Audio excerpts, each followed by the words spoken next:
बेटे की चुभन। शर्मा जी सुबह सुबह अपने दफ्तर के लिए निकलने वाले थे, तभी अचानक क्षितिज ने एक पैकेट उनके सामने रख दिया। पापा, वापस करना है ये जैकेट। क्यों? फिट नहीं हो रहा, ज़्यादा टाइट है। लंच बॉक्स देते हुए माँ तमतमाई। अरे शर्मा जी, आप भी ना, बेटा बड़ा हो गया है और पहले से ज़्यादा तगड़ा भी। अब थोड़ा बड़ा साइज का जैकेट ही पहनेगा ना। कभी कुछ ख्याल तो रहता नहीं आपको। फिर आप उसके लिए पुराना साइज ले आए होंगे। इतना महंगे वाला जैकेट लाने से पहले एक बार उससे पूछ भी लिया होता। लेकिन अपनी पत्नी की बातों को बेहद गौर से सुनने के बाद भी शर्मा जी की आंखों में अपने लाडले के लिए अविश्वास दिखा।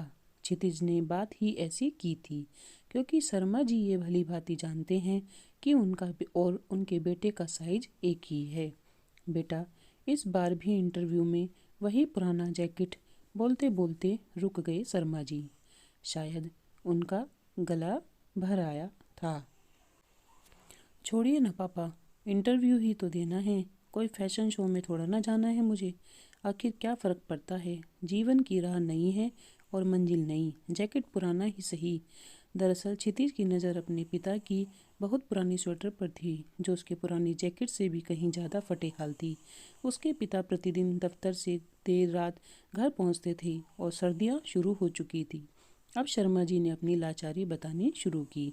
लेकिन बेटे, पैसे तो वापस नहीं मिलेंगे। ऐसा करते हैं, शाम को हम दोनों एक साथ चलेंगे, इन्हें बदल कर तुम्हारे लिए दूसरी ले आएंगे। नहीं पापा, मेरे पास बिल्कुल भी इस काम के लिए वक्त नहीं है। मुझे अपने अगले इंटरव्यू की तैयारी पर फोकस करना है। इस बार मुझे माफ़ कर दीजिए प्लीज़। और वो इतना बोल कर के अपने कमरे की ओर बढ़ गया। अब शर्मा जी की पत्नी ने उनसे कहा, ए जी, अगर ये जैकेट आप में फिट आएगा तो इसे अपने लिए भी रख सकते हैं, क्योंकि इसका कलर और डिज़ाइन मुझे बहुत पसंद आ रहा है। पत्नी की जिद पर बेचारगी में शर्मा जी ने जब उस जैकेट को नापना शुरू किया तो उन्हें बिल्कुल फिट आ गया। हालांकि उन्होंने जैकेट अपने साइज का ही लिया था, क्योंकि दोनों बाप बेटे का माप एक ही था। मजबूरी में कोई चारा न देख शर्मा जी नया जैकेट पहनकर अपने मन में कुछ कुछ सोचते हुए दफ्तर के लिए निकल गई। उनके जाने के बाद माँ ने क्षितिज को आवाज़ देकर अपने पास बुलाया और फिर उसके माथे को चूमते हुए अपनी डबडबाई आंखों को छुपाकर उससे कहा, देखते देखते अब काफ़ी बड़ा हो गया है तू मुन्ना।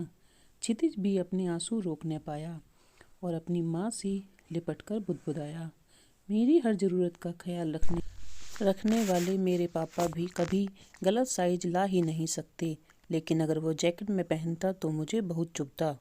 समाप्त।